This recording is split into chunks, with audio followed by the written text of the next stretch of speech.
আসসালামু আলাইকুম। আমি মারুফ আল্লাম। পড়াশোনা করছি ঢাকা বিশ্ববিদ্যালয়ের সমাজকল্যাণ ও গবেষণা ইনস্টিটিউটে। আজকে আমরা আলোচনা করব জুলাই জাতীয় সনদ ২০২৫ এবং গণভোট বিষয়ে।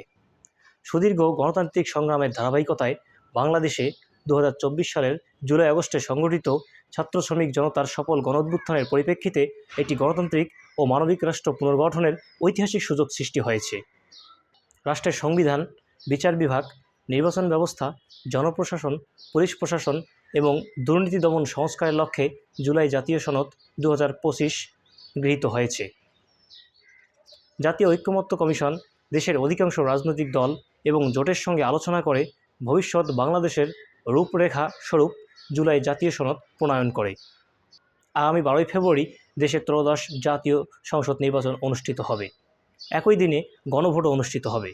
প্রত্যেক ভোটারকে ২টি করে ব্যালট পেপার দেওয়া হবে। একটি রং হবে সাদা, যেটি এমপি প্রার্থীদের নির্বাচিত করার জন্য, অপরটি হবে গোলাপি। গোলাপি ব্যালটটি ব্যবহৃত হবে গণভোটের জন্য। গণভোটে হ্যাঁ বা না এ দুটির মধ্য থেকে একটি অপশন চয়েস করতে হবে। গণভোটে যদি হ্যাঁ জয়যুক্ত হয় তাহলে জুলাই জাতীয় সনদ ২০২৫ বাস্তবায়ন হবে, অন্যথায় হবে না। জুলাই সনদের মূল লক্ষ্য হচ্ছে ফ্যাসিবাদী কাঠামোকে সম্পূর্ণরূপে বিলুপ্তি ঘটানো, সরকারের ৩টি বিভাগের মধ্যে ক্ষমতার ভারসাম্য আনা, জনগণের মানবাধিকার, বাকস্বাধীনতা এবং মৌলিক অধিকার নিশ্চিত করা, নারীর ক্ষমতায়ন ঘটানো এবং প্রশাসনিক বিকেন্দ্রীকরণের মাধ্যমে জনগণের অংশগ্রহণ বৃদ্ধি করা। জুলাই সনদে যে প্রস্তাবগুলো আছে তার মধ্যে অন্যতম হচ্ছে রাষ্ট্রপতির দায়িত্ব ও ক্ষমতা বিষয়ে আলোচনা। বাংলাদেশ একটি মন্ত্রিপরিষদ শাসিত দেশ। এখানে রাষ্ট্রপতির ক্ষমতা খুবই সীমিত। বিদ্যমান সংবিধান অনুযায়ী রাষ্ট্রপতির কেবলমাত্র ২টি ক্ষমতা রয়েছে: ১. প্রধানমন্ত্রী নিয়োগ, ২. প্রধান বিচারপতি নিয়োগ। এর বাইরে যে কোনো কাজের ক্ষেত্রে রাষ্ট্রপতিকে প্রধানমন্ত্রীর পরামর্শ অনুযায়ী কাজ করতে হয়। আবার প্রধানমন্ত্রী রাষ্ট্রপতিকে কী পরামর্শ দিলেন বা আদৌ কোনো পরামর্শ দিয়েছেন কি না এ বিষয়ে কোনো প্রশ্ন করা যাবে না।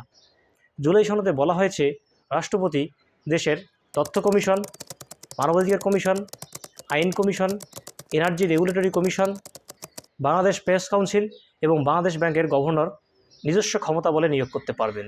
এতে করে প্রধানমন্ত্রী এবং রাষ্ট্রপতির কাজের মধ্যে ভারসাম্য আসবে। জুলাই সনদে রাষ্ট্রপতির ক্ষমা প্রদর্শনের ক্ষমতাকে সংকুচিত করা হয়েছে। বিদ্যমান সংবিধানের ৪৯ নং ধারায় বলা হয়েছে রাষ্ট্রপতি যে কোনো অপরাধীকে ক্ষমা করতে পারেন। এতে করে রাষ্ট্রপতি রাজনৈতিক পক্ষপাতদুষ্ট হয়ে অনেক মৃত্যুদণ্ডের আসামিকে ক্ষমা করেছেন। জুলাই সনদে বলা হয়েছে রাষ্ট্রপতি এরূপ ক্ষমা প্রদর্শনের পূর্বে মামলার বাদী এবং ক্ষতিগ্রস্ত পরিবারের ব্যক্তিদের সঙ্গে কথা বলতে হবে। তাদের অনুমতি সাপেক্ষে রাষ্ট্রপতি ক্ষমা করতে পারবেন। প্রধানমন্ত্রীর মেয়াদ বিষয়ে জুলাই সনদে বলা হয়েছে কেউ ১০ বছরের বেশি প্রধানমন্ত্রী থাকতে পারবেন না। আবার কোনো ব্যক্তি একই সঙ্গে প্রধানমন্ত্রী এবং দলের প্রধান থাকতে পারবেন না। ১৯৯০ সালে জেনারেল এরশাদের পতনের পর দেশে প্রথম তত্ত্বাবধায়ক সরকার গঠন করা হয়। এই তত্ত্বাবধায়ক সরকারের অধীনে ১৯৯১ সালের প্রথম পঞ্চম জাতীয় সংসদ নির্বাচন অনুষ্ঠিত হয়।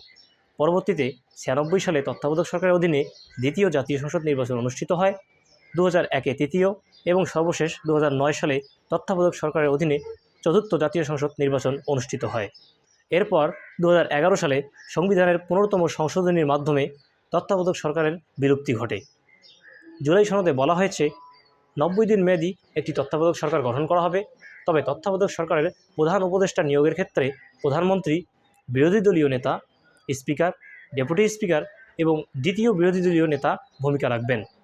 এক্ষেত্রে দ্বিতীয় বিরোধী দল যদি একাধিক দল হয়, অর্থাৎ একাধিক দল যদি সংবিধানে সমান সংখ্যক সিট পেয়ে থাকে, তবে যাদের পার্সেন্টেজ বেশি থাকবে তারাই দ্বিতীয় বিরোধী দলের মর্যাদা পাবেন।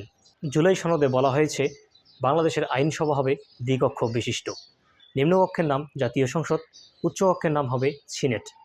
নিম্নকক্ষের মোট সদস্য হবে ৩০০ জন, যা দেশের বিদ্যমান নির্বাচন ব্যবস্থার মাধ্যমেই জনপ্রতিনিধি নির্বাচিত হবেন। উচ্চকক্ষের সদস্য থাকবে ১০০ জন, যা নিম্নকক্ষের আনুপাতের ভিত্তিতেই সদস্য নির্বাচিত হবেন, যে পদ্ধতিকে বলে পিআর বা সংখ্যানুপাতিক প্রতিনিধিত্ব। নির্বাচন কমিশনের তথ্য অনুযায়ী দেশে এখন পর্যন্ত মোট ৬৩টি নিবন্ধিত রাজনৈতিক দল রয়েছে। তবে অতীতের পরিসংখ্যান বলে পার্লামেন্টে ১৫ থেকে ২০টির বেশি রাজনৈতিক দল কখনোই তাদের প্রতিনিধিত্ব করতে পারে না।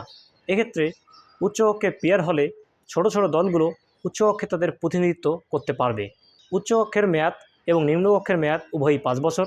তবে নিম্নকক্ষ কোনো কারণে ভেঙে গেলে উচ্চকক্ষ স্বয়ংক্রিয়ভাবে ভেঙে যাবে। দ্বিকক্ষ বিশিষ্ট এই আইনসভায় উচ্চকক্ষের ক্ষমতা সীমিত। উচ্চকক্ষ কোনো আইন প্রণয়ন করতে পারবে না। তবে জাতীয় স্বার্থে উচ্চকক্ষ কোনো আইন প্রণয়নের জন্য নিম্নকক্ষে প্রস্তাব পাঠাতে পারে। নিম্নকক্ষের পাশকৃত যে কোনো বিল উচ্চকক্ষের অনুমোদন লাগবে। তবে অর্থ বিল এবং আস্থা বিলের ক্ষেত্রে উচ্চকক্ষের কোনো অনুমোদন লাগবে না। সংবিধান সংশোধনের ক্ষেত্রে পার্লামেন্টের উভয় কক্ষের 2/3 সমর্থন প্রয়োজন হবে।